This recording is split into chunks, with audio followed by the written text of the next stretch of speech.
Hey there, everybody. Welcome back to the channel. This is Playing Discord. Today, I want to talk to you a little bit about Flesh and Blood's secondhand market, how they view it, how they take care of it, and why it's important to them versus how Wizards of the Coast views the secondhand market and refuses to ever even acknowledge it.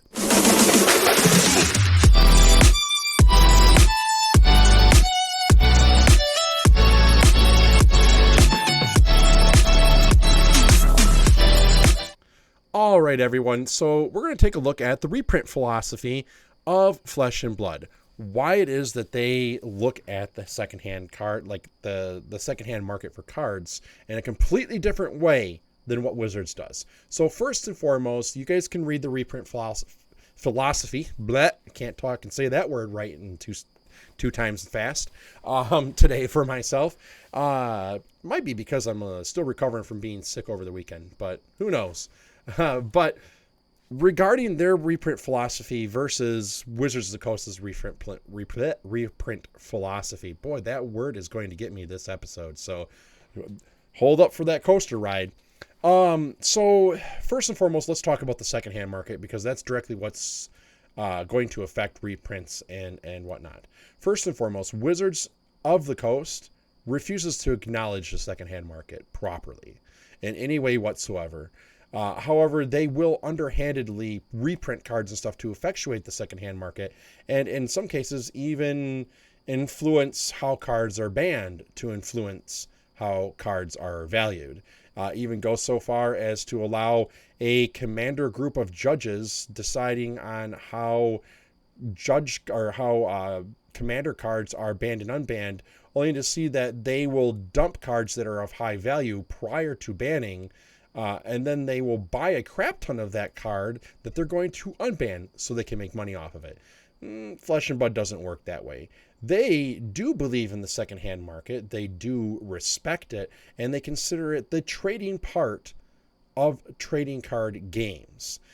They consider it something that's actually where people want to be able to have pride in their collection. They want to be able to see that there's value there. You're not going to want to play a card game that has no value. Plain and simple. Card games where it's tradable and there's no value in the cards, the communities are small and uninterested in the game itself. Like, they're playing for fun. For instance, one of the companies that takes a very very acidic and nasty approach towards its secondhand market is Konami. When it comes down to Yu-Gi-Oh, they trash on the secondhand market. They hate the secondhand market, and they will overprint really good and valuable cards into oblivion to put it out to just completely destroy the secondhand market. You can't make money off of playing Yu-Gi-Oh all too much. And I'm sure there's going to be some Yu-Gi-Oh players going to pop in down there and say, no, you can make money. No, you can't. You cannot make as much money off of Yu-Gi-Oh as you could even Pokemon. You cannot make as much money off of Magic the Gathering as you can Pokemon in some cases. And the same thing goes vice versa for Pokemon versus Magic, Magic versus Pokemon. There's points where you can make a crap ton more money off Magic the Gathering than you can Pokemon, and then Pokemon versus Magic. But both of those two companies at least don't try to screw over and mess up the secondhand market. They still want people to look at their cards as if they are something of value to them. And they like to see that.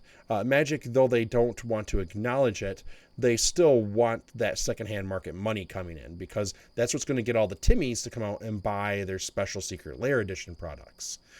When you look at Flesh and Blood and how they do it, they like their secondhand market. They want to effectuate it in a way that's appropriate and good. One of my favorite sentences in all of this, well, actually two sentences, I think, is the last paragraph, essentially. They say, as the number of FAB players grow around the world, it will be necessary to reprint cards to support new player accessibility to tournament play. When deciding to reprint a card, careful consideration will be made to the effect the reprint will have on the secondary market and the amount of new demand that exists since the card's last printing. So they're going to make sure that it doesn't tank the secondhand market so people just want to walk away from the game because now their cards are going to have no more value to them. What would that mean? So for instance, how could we see something like that happen? Well, first, let's look at how their cold foiling process works regards to cold foil printing. that is actually under the same rules and policies section on their website. And I know a lot of people are like, we always go to the website a lot. Well, that's because their website's really good and full of a lot of great knowledge, and their company, they're very open and clear and concise about how they run their company, unlike many other card game companies that I know of. Wizards, you're one of them. When you look at the cold print reprint policy, cold foil reprint policy, their first edition cold foils, these are cards like Rotten Old Buckler. This is a common cold foil that I pulled out of the current 34 booster packs that I've opened of Tales of Aria. I pulled a cold foil Rotten Old Buckler and a cold foil Honing Hood. Both commons, but they will never be reprinted again as a cold foil. Ever. These, there's only a set amount of them in existence. And it's no different than the commons from Alpha. And right now, they may be worth 14 to 20 bucks a piece. However, in a few months, they'll be worth about 50 bucks, $50 to $60. And in a few years, we'll probably see these worth over 100 bucks a piece. Yes, they are commons.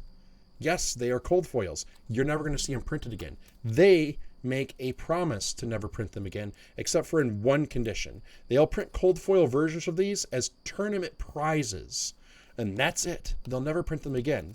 And then when it comes down to other cold foils, like I said, it doesn't matter. They're not going to reprint them as cold foils, except if they've been printed as a first edition cold foil card. They'll never be reprinted again as a first edition cold foil card, except for in the case in which they're reserving for cold foil prize cards. What does this mean? So what it really means is, if you look into the card galleries, is not looking at the card galleries, but if you, for instance, we're going to go back to that last part for the reprints policy is what I'm trying to get to. This is not going to work because Tales of Aria doesn't have an unlimited edition. Monarch, for instance, does have a first edition and unlimited edition run. And if you look at Monarch and you see something that's most of your equipments are going to be the things that actually were printed as a cold foil. Some of them were only printed as a cold foil. One of the cards that was only printed as a cold foil in this set was Vestige of Soul, which is a light equipment for the chest. This card will never be printed again as a cold foil ever again. However, it will be reprinted. It is reprinted in the set as a rainbow card. It won't have that really cool cold foil printing, and it's kind of lost on the camera. But when you actually look at these, the foiling is what's all the outlining. So all the stuff that covers the outlining of the card is what's actually foiled versus the card itself making it super colorful foiling. This one actually makes it pop out. It's very subtle, but it's really pretty. I didn't think I was going to like them at first, and then I saw them and I was like, wow, they're actually really nice. But rainbow foils can be reprinted. Those are unlimited prints. So we might see print runs of those redone if people realize they really need a lot of Vestige of Souls 4 or 5 years from now, and a lot of people are using it because it's really good with a specific card. We might see this printed as a rainbow foil in an unlimited product. And in the primary first edition run, we might see it printed as just a standard card. Because they do reserve the right to print them as non-foiled or foiled cards, so they will reprint them, but just not as a cold foil ever again. Once it's a cold foil, it's always a cold foil. Never will be a cold foil ever again, unless they want to use it as a tournament prize item, which is perfectly fine by me. I'm okay with that. I am perfectly okay with that. This is the reason why Flesh and Blood. One of the many reasons why Flesh and Blood is superior to Magic the Gathering in many ways.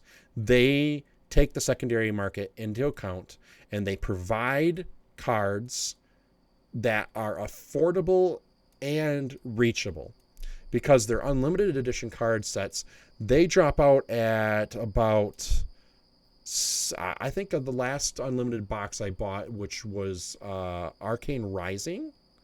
And no, I bought Welcome to Wrath. My last unlimited box I bought was Welcome to Wrath. And that was $62. $62 for a box of cards.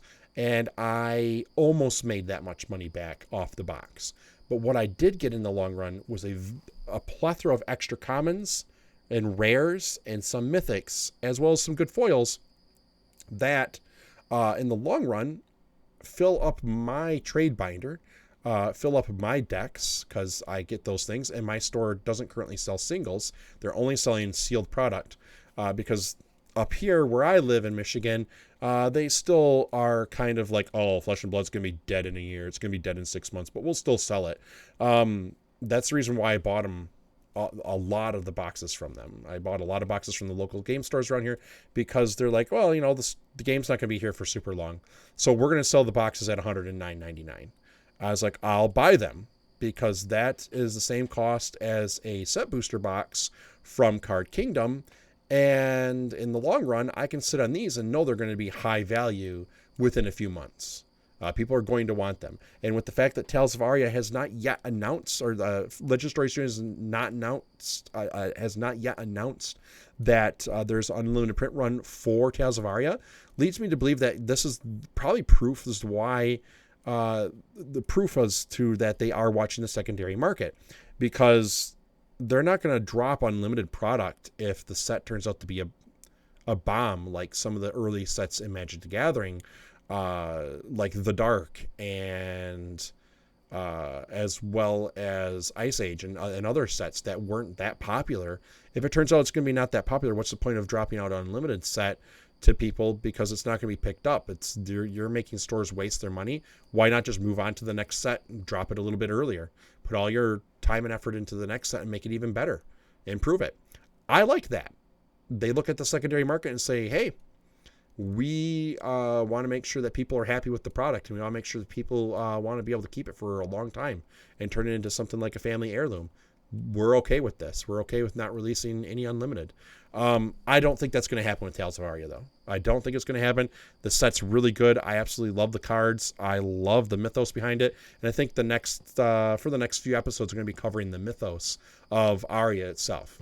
So with that being said, guys and gals, this is just a general run through of what their philosophy is, why I like Legend Story Studios and Flesh and Blood so much. It's the way they handle their community, the way they handle the secondary market, and they look at people that are investors not as evil investors who need to die, but as, hey, they're a different genre or a different different section of our community. They need to be respected and taken care of as well, and we want to provide that to them. At the same time, we want to be able to provide players with the ability to have a trading card game that they actually can play in tournaments. And they even say that right here. You know, it's designed to be from the ground up to be a tournament TCG. So with that being considered, they're going to take that into consideration as well as that secondary market. For that, they deserve a lot of respect from me. And they're also really open about when they make mistakes too. I'll cover that at one point in time as well. Not today, not the next one, but I want to go into the lore the next time. With that being said, I hope you guys all have a really great day. I hope my throat starts feeling a little bit better for the next video. With that being said, thanks so much for coming out. Have a great day. I'll talk to you in the next one.